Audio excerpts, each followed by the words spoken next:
I mostly read public domain books here on Glenn Reads Books to You, and they were written a long time ago, so they're usually racist, or sexist, or bigoted, but in there somewhere is a story, and that's why those stories are famous. Other times, I read works from independent authors, and they're delightfully not racist, but they might have adult language or adult situations, like, making sex. So that's your warning, but I'm sure you're grown up enough to handle it. Don't write to me complaining. Oh, I swear to God, whose cock do I have to suck to get better knees around here? Oh, God damn it. All right, you're back. Take a seat, you little idiot. I was just ruminating on how I still have one bad knee. Turns out I've got what's called runner's knee, where my kneecap slides around all over the place. It just causes all sorts of crazy pains. Going down a flight of stairs is the most terrifying thing I've ever done in my entire life. But I'm doing exercises. They're getting better, but one knee's still holding out. It's like Patton with his army, just waiting. They won't leave. Well, anyways, that's not important. Welcome to the Glenn Reads Books to You mansion. It's a fun little bit where I pretend to live in a mansion and not just recording in my basement. This is where I read the hottest public domain books and short stories. This week, we're going to read A Bottomless Grave by Ambrose Bierce. You want to learn about the author?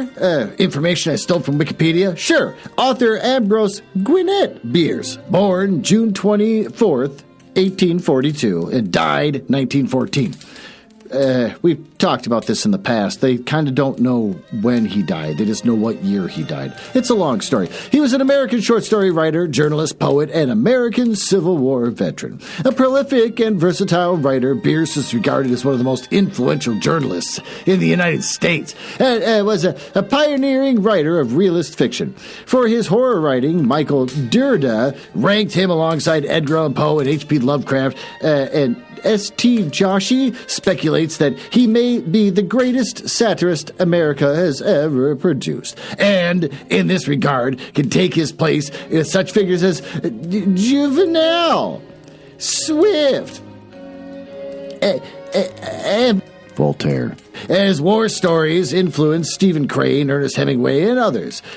He was considered an influential and feared literary critic. In recent decades, Bierce has gained wider respect as a fabulist and for his poetry. Want to hear some fun facts that I stole about Ambrose Bierce that I stole from factsnippet.com? Sure. Ambrose Bierce was a devout agnostic and strongly rejected the divinity of Christ.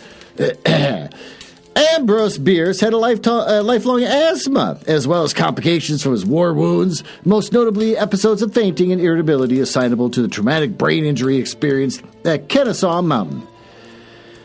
Ambrose Bierce's last known communication with the world was a letter he wrote there to Blanche Partington, a close friend, dated December 26, 1913. That's interesting. Skeptic Joe Nickel noted that the letter to Partington had not been found and concluded that Ambrose Bierce deliberately concealed his true whereabouts when he finally went to a selected location in the Grand Canyon and committed suicide. Oral tradition in Sierra Madre Cahugla, I don't care, documented by a priest, James Leonard, states that Ambrose Bierce was executed by a firing squad in the town cemetery. Oh, thank God for the grandfather clock telling me to shut up so we can go downstairs to the library where we can read this story.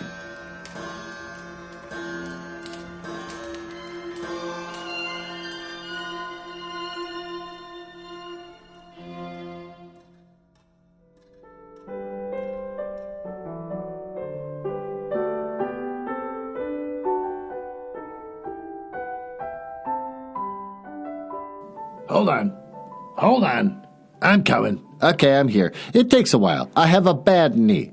Why don't you take a seat and just get yourself nice and settled here in our library as I prepare to read A Bottomless Grave by Ambrose Bierce. Let's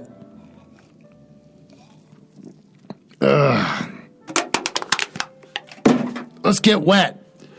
A Bottomless Grave by Ambrose Bierce. My name is John Brenwalter. My father, a drunkard, had a patent for an invention for making coffee berries out of clay. But he was an honest man and would not himself engage in the manufacture.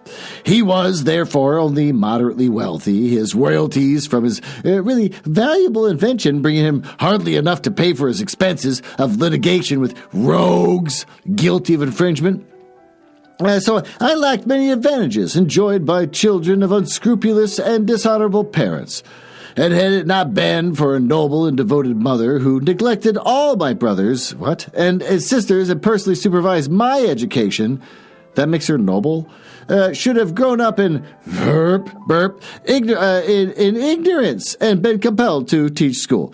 To be the favorite child of a good woman is better than gold. He thinks she's good because she ignored all the other kids for him. When I was 19 years of age, my father had the misfortune to die. He had always been in perfect health, and his death, which occurred at the dinner table without a moment's warning, surprised no one more than himself. He had that very morning been notified that a patent, had been granted him for a device to burst open safes by hydraulic pressure without noise. The commissioner of the patents had pronounced it the most ingenious, effective, and generally meritorious. Wow. I'm going to look that word up.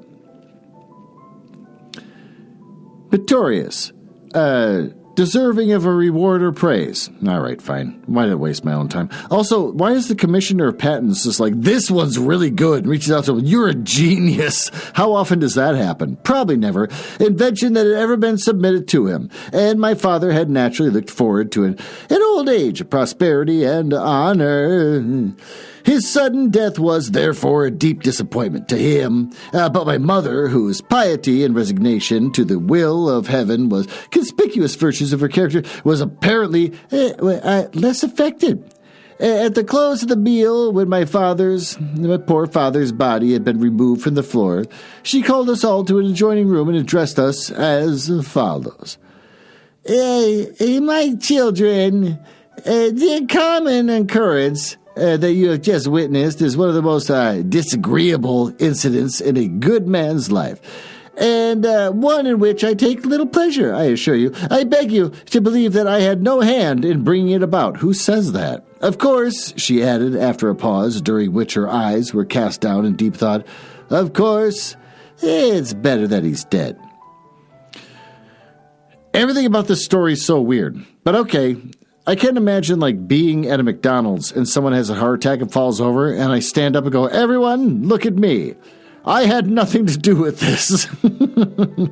She uttered this with so evident a sense of obviousness as a self-evident truth that none of us had the courage to brave her surprise by asking for an explanation. My mother's air of surprise when any of us went wrong in any way was very terrible to us. One day, when in a fit of peevish temper, I had taken the liberty to cut off the baby's ear, her simple words, John, you surprised me, appeared to me so sharp a reproof that after a sleepless night I went into her in tears and, throwing myself at her feet, exclaimed, Mother, forgive me for surprising you.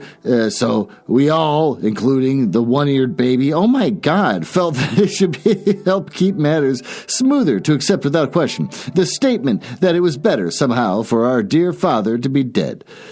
My mother continued, I must tell you, my children, that in case of a sudden and mysterious death, the law requires the coroner to come and cut the body into pieces, and submit them to a number of men who, having inspected them, pronounce the person dead.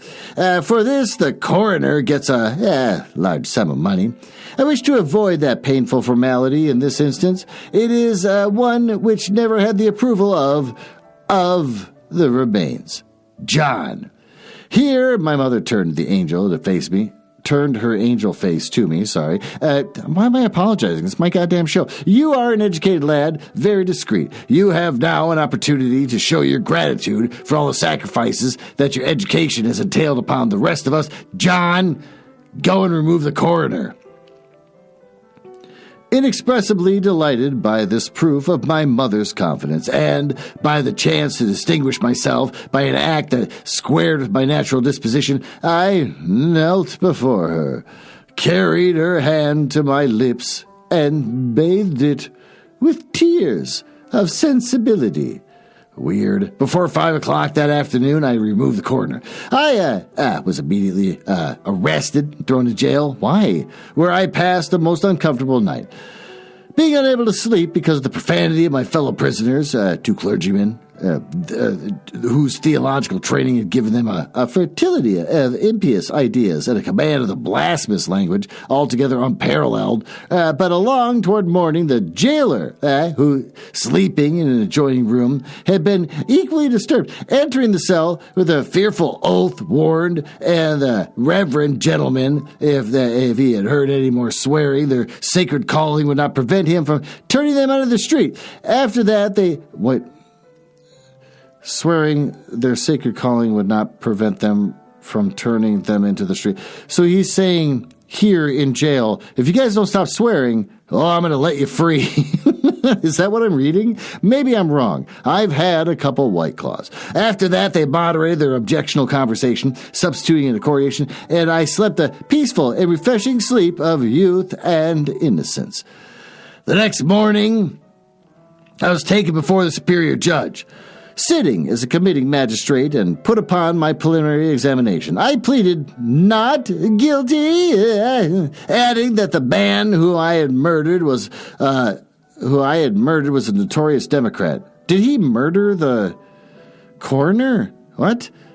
My good mother was a Republican, and from early childhood I had been carefully instructed by her principles of honest government that the necessity of suppressing the factional opposition. The judge, elected by a Republican ballot box with a sliding bottom, was visibly impressed by the cogency of my plea and offered me a cigarette.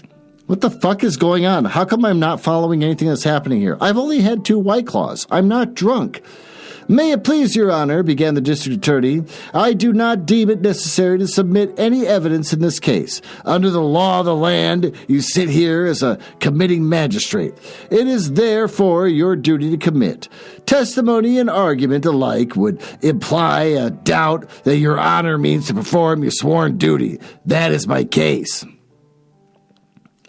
Yeah, my counsel, my brother, my deceased coroner. Oh, it's a deceased coroner. Sorry, I'm going to look back a few pages. I know this is annoying. She uttered that, so it's obvious. I tell you, Johnny surprised me. The proof. Mother, forgive me for. Okay, so sorry, my children. Formality, which approval remains. It said I immediately inexpressibly delighted by my proof, my mother's confidence, and the chances to see her. I knelt before her. He doesn't say that he killed the man. This is weird. My counsel, a brother of the deceased coroner, rose and said, may it please the court, my learned friend on the other side has so well and eloquently stated the law governing in this case that it was only means for me to inquire to what extent it has been already complied with. It is true, your honor, it is committing a magistrate as such your duty to commit what? That is a matter which law is wisely and justly left to your own discretion, and wisely you have discharged already every obligation that the law imposes. Since I have known your honor, you have done nothing but commit. You have committed embracery. What's embracery?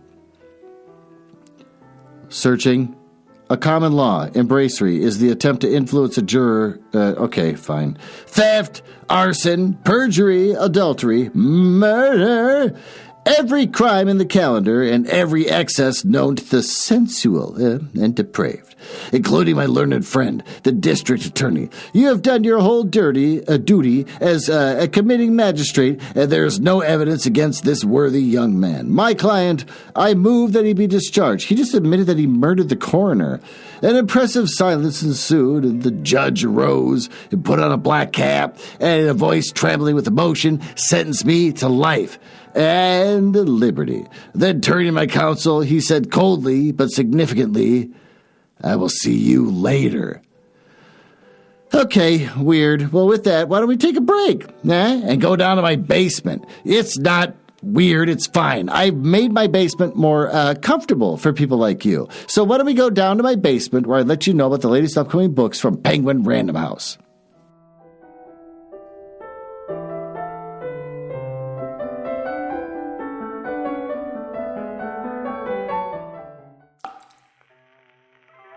Hold on. My knees. Oh, my goddamn knee. Okay, I'm here. I'm going to sit down real slowly here in this folding chair underneath this naked light bulb as I play this guitar for you and sit over there in that folding chair underneath that naked light bulb. I lied. I haven't done anything to make this basement look better. After last time I decided to clear out the basement because of a recent election, I've decided that I'm just going to leave it bare and gross in here. Yes, there's a bunch of dead silver fish, or whatever those bugs are called, and a bunch of weird centipedes. That's always gross, those little guys with long legs. But you're just going to calm down, and you're going to sit there, and you're going to like it when I read the latest Penguin Random House book to you, Murder Road by Simone St. James. Categories paranormal fiction, suspense and thriller, and gothic and horror. About Murder Road, a young couple find themselves haunted by a string of gruesome murders committed along an old deserted road in this terrifying new novel from the New York Times bestselling author, The Book of Cold Cases. Again, New York Times bestselling author. They pick a random category, like cat fetishists, then they write a book. And if you're the only one with that category, you're a New York Times bestselling author, even if you only sold like 5 copies. So I hate that, and I hate that they keep saying it all the time. July 1995. April and Eddie have taken a wrong turn. They're looking for the small resort town where they plan to spend their honeymoon. And they spot what appears to be a lone hitchhiker along the deserted road. Oh, they stop to help, but not long after the hitchhiker gets in the car, they see blood seeping from her jacket. Oh, it's a her. And a truck barreling down Atticus Lane after them. Burp. When the hitchhiker dies at the local hospital, April and Eddie find themselves in the crosshairs of the Cold Lake Falls police. Unexplained murders have been happening along Atticus Lane for years. Oh, the cops finally have 2 witnesses. Really? After years? Who easily become their only suspects. Okay, obviously. As April and Eddie start to dig into the history of the town and that horrible... Oh, that horrible stench!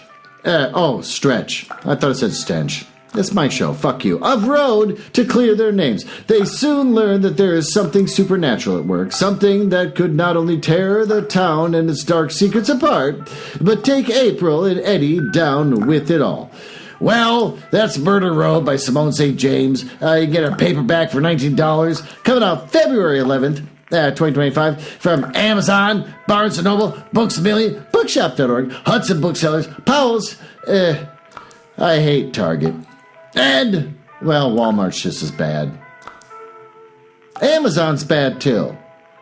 Who knows about Barnes & Noble and Books A Million? Bookshop.org is actually great. They're doing ebooks now because they're trying to shut Amazon down. And with Amazon and Barnes & Noble probably and Target and Walmart being huge dicks when it comes to politics lately, I'm rooting for Bookshop.org. So thank God for Bookshop.org. And with that, why don't we return to our story?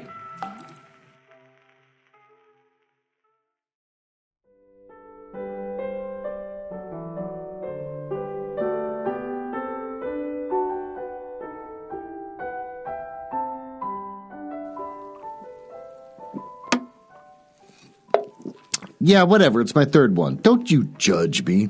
Verb. The next morning, the lawyer who had defended me against the charge of murdering his own brother, with whom he had a quarrel about some land, had disappeared, and his fate is to this day unknown. In the meantime, my poor father's body had been secretly buried at midnight in the backyard of his late residence, with his late boots on. His late boots, and the contents of his late stomach unanalyzed. He was opposed to display, said my dear mother. She finished tamping down the earth above him and assisted the children to litter the place with straw. His instincts were all domestic, and he loved a quiet life. My mother's application for letters of administration stated that she had good reason to believe that the deceased was dead, and he had not come home for his meals for several days, and the judge of Crowbait Court, as she had ever afterward contemptuously called it, decided that the proof of death was insufficient, and put the estate into the hands of the public administrator, who was his son-in-law. It was found that the liabilities were exactly balanced by the assets, and he was left with only the patent for his device for bursting open safes without noise by hydraulic pressure, and this had passed into the ownership of the probate judge and the public administrator, as my dear mother preferred to spell it. Thus, within a few brief months, a worthy and respectable family was reduced from prosperity to crime. Necessity compelled us to go to work. That's a crime. In this selection of occupations, we were governed by a variety of considerations, such as personal fitness, inclination, and so forth. My mother opened a select private school for instruction in the art of changing the spots upon leopard skin rugs. What the fuck is going on? My eldest brother, George Henry, who had a turn for music, became a burglar in a neighboring asylum for deaf mutes. This is getting wild. My sister, Mary Maria, took orders for Professor Pumpernickel's essence of latchkeys for flavoring mineral springs, and I set up as an adjuster and glider of crossbeams for gibbets. The other children, so for being hung, the other children, too young for labor, continued to steal small articles exposed in front of shops as they had been taught. Our intervals of leisure, we decoyed travelers into our house and buried the bodies in a cellar. Okay, I get it's a farce. It took me a while, but I'm realizing, okay, this is a farce. This is like a big joke. I get it. It's a big satire. It took me a while. The beginning of it, I'm like, hey, what the hell? Why would you do that with your dad's body? But okay, all right. Now we're dealing with the satire. In one part of the cellar, we kept wines, liquors, and provisions. For the rapidity of their disappearance, we acquired the superstitious belief that the spirits of the persons buried there came at a dead of night and held a festival. It was at least certain that frequently of the morning we would discover fragments of pickled meats, canned goods, and such debris littering the place. Although it had been securely locked and barred against human intrusion, it was proposed to remove the provisions and store them elsewhere. But our dear mother, always generous and hospitable, said it was better to endure the loss than risk exposure. If the ghosts were denied this trifling gratification, they might set foot on an investigation, which would overthrow our scheme of the division of labor by diverting the energies of the whole family into a single industry pursued by me. We might all decorate the crossbeams of the gibbets. We accepted her decision with filial submission, due to our reverence for her worldly wisdom and purity of her character. One night, while we were all in the cellar, none dared to enter it alone, engaged in bestowing upon the mayor of his adjoining town the solemn offices of Christian burial, my mother and the younger children holding a candle each, while George Henry and I labored with a spade and a pick. My sister, Mary Maria, uttered a shriek and covered her eyes and her hands. We were all dreadfully startled, and the mayor's obsequies were instantly suspended, while, with pale faces and in trembling tones, we begged her to say what had alarmed her.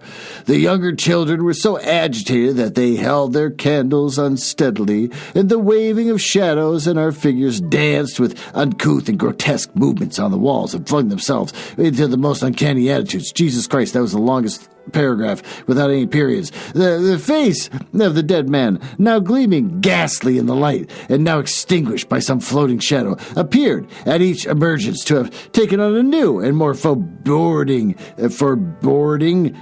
expression, a maligner menace. Frightened even more than ourselves by the girl's scream, rats raced in multitudes about the place, squeaking shrilly, or stared at the black opacity of some distant corner with steadfast eyes, mere points of green light, matching the faint phosphorescent decay that filled the half-dug grave and seemed the visible manifestation of that faint odor of mortality which tainted the unwholesome air, period. Oh my God, why are these so long without periods?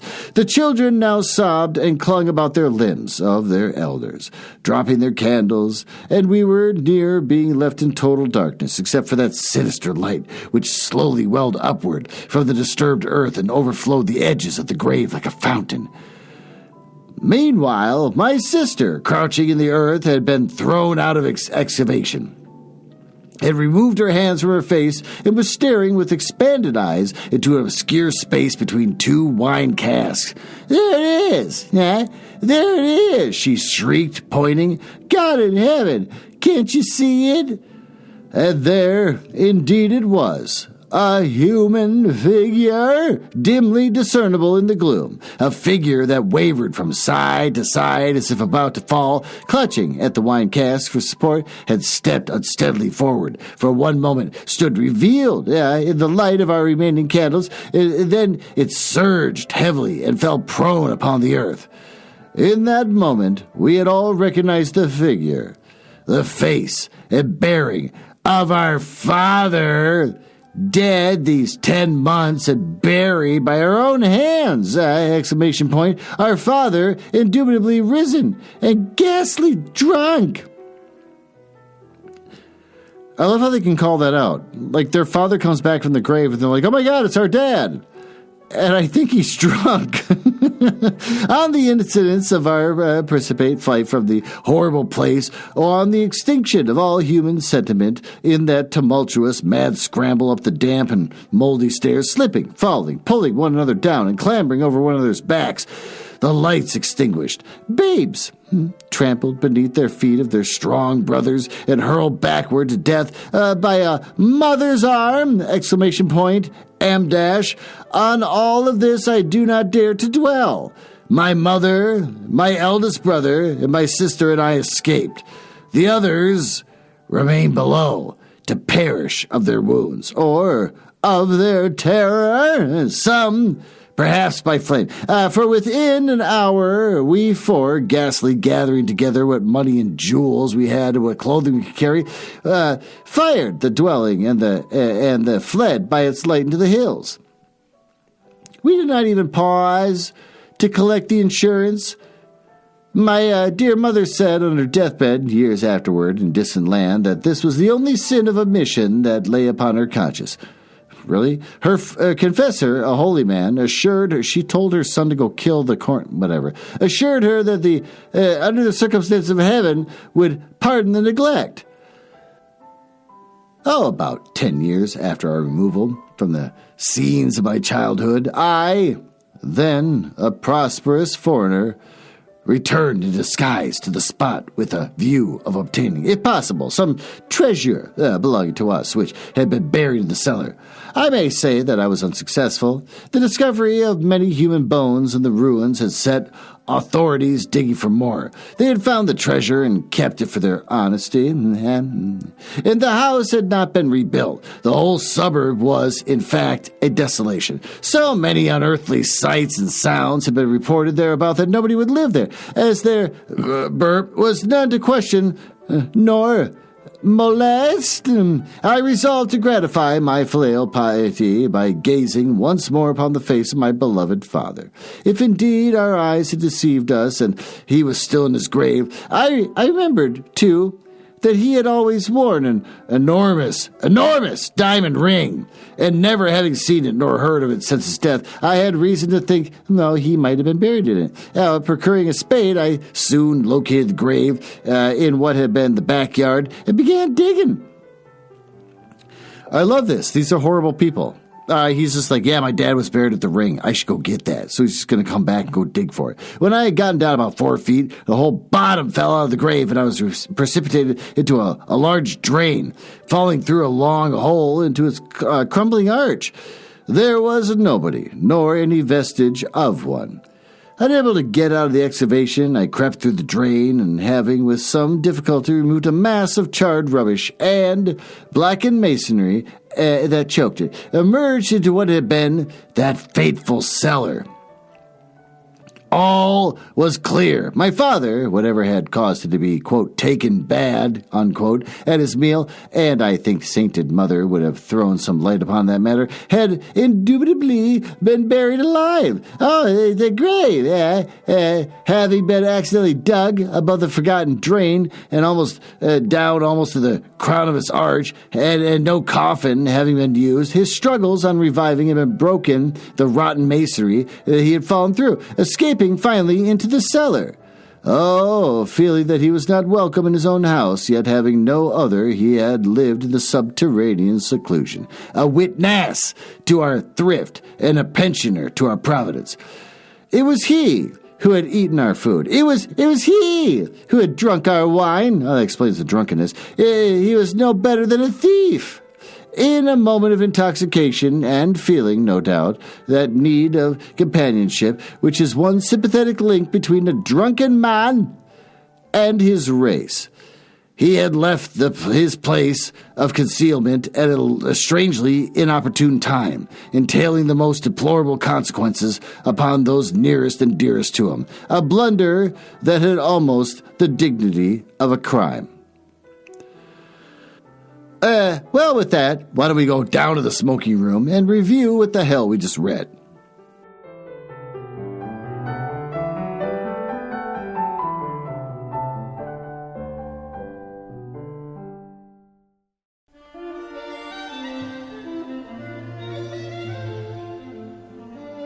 Hold on, it takes me a while. This goddamn knee of mine. Hold on, just let me take a seat. Ow!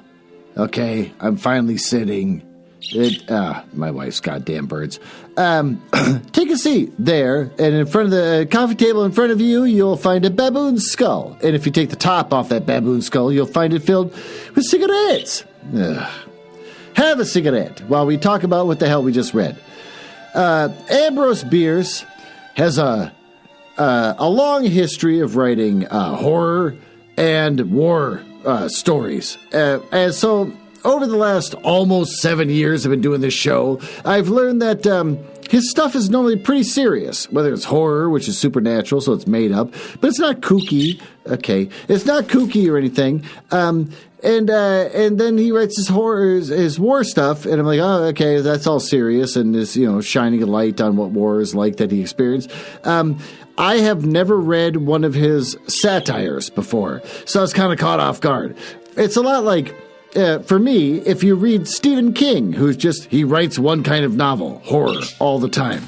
And so all of a sudden it's like he's writing, you're going to read something by him and you're like, oh, okay, I'm ready to read what I'm used to from him, and here it comes. And it's like, and then when the ghost popped out, the guy literally shat himself. And you'd be like, what the fuck? He's like, yeah, he pooped all down his own leg. And God, it was so stinky. And like, what the hell am I reading? This isn't normal. That's what I experienced in this. So that's a fault of my own that I didn't realize this was supposed to be a satire, even though in the part where I talk about the author, he says he writes satire. I've never read one, so this is weird for me. Basically, it's a family with a mother and a father. The father's got patents. He's got a couple patents, but he doesn't follow through to sue people or whatever. So they're not super rich, but also none of them have to work. He dies. The mom instantly is just like, get rid of his body and kill the coroner, I guess, is what she was trying to imply. Or maybe she didn't say that, and he just kind of the son, the favorite son out of all of them, just was like, okay, fine, I'll kill him. Kills him, and then that whole thing happens. And then afterwards, goes to court. There's a lot of time in court. And then he goes back and he finds out that his dad fell through the earth into like a catacomb or like a tunnel or a sewer or whatever. And then he just kind of lived in the ground, drinking wine and stealing people's food by going to their sewers. Okay. Was it good? I mean, I guess if I knew it was a satire going in, I'd be like, okay, let's get ready for something crazy. This is going to be all foolish and whimsical. Then, I'd be like, okay, yeah, it was good. But I didn't know that going in. I thought, okay, here we go, Ambrose Bierce. Could be a nice, creepy story. Oh, God, I can't wait for a creepy story. Oh, God, I want a creepy story from Ambrose Bierce. And also, like, what the fuck is going on? Why is the kid saying, like, I was the favorite, and that is the best life? All the other kids were ignored. When all the other kids scrambled out of the sewer or whatever it is, the catacomb or whatever the fuck it's supposed to be, they scramble because they see the dad stumbling towards them drunk, and they're like, oh, my God. My dad's still, it's his ghost or something, and also he's drunk. And they all scramble out, and they leave, like, all their 6 kids behind, and they all, like, die, I guess. It's a weird fucking story. I'm not going to say it's bad. I wasn't prepared for it to be, like, a satire, but my God, was that weird. Well, with that, thanks for listening. My wife and I plan on doing the new show. The new show that was supposed to be this show is now the new show. We're going to be recording that probably this weekend. And I'm still trying to figure out what the fuck to do with this thing. So with that, thanks for listening, and maybe I'll see you next week.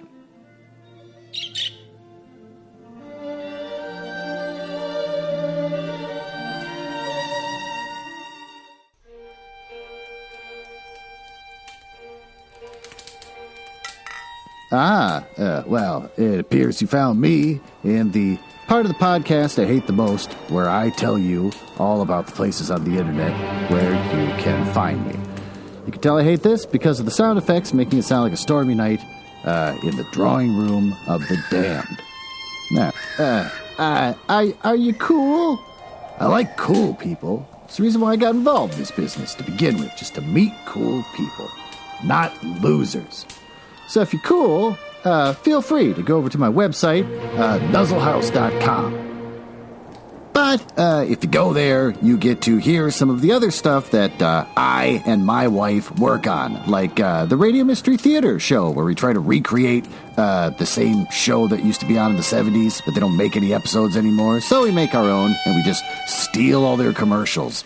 And also, just in the curious mind, we made a Christmas album. If you go to our link tree, you can see that we made a Christmas album. It's the first thing we did after getting married, which I think everyone should do when they get married, is start talking about the Christmas album they're going to make. And since I think you might be cool, you can always just email me directly, glenn.nuzzles@gmail.com. But don't email if you're a nerdlinger or a dork. Now, back to business. I can't believe I drank all of them already. There's got to be one left.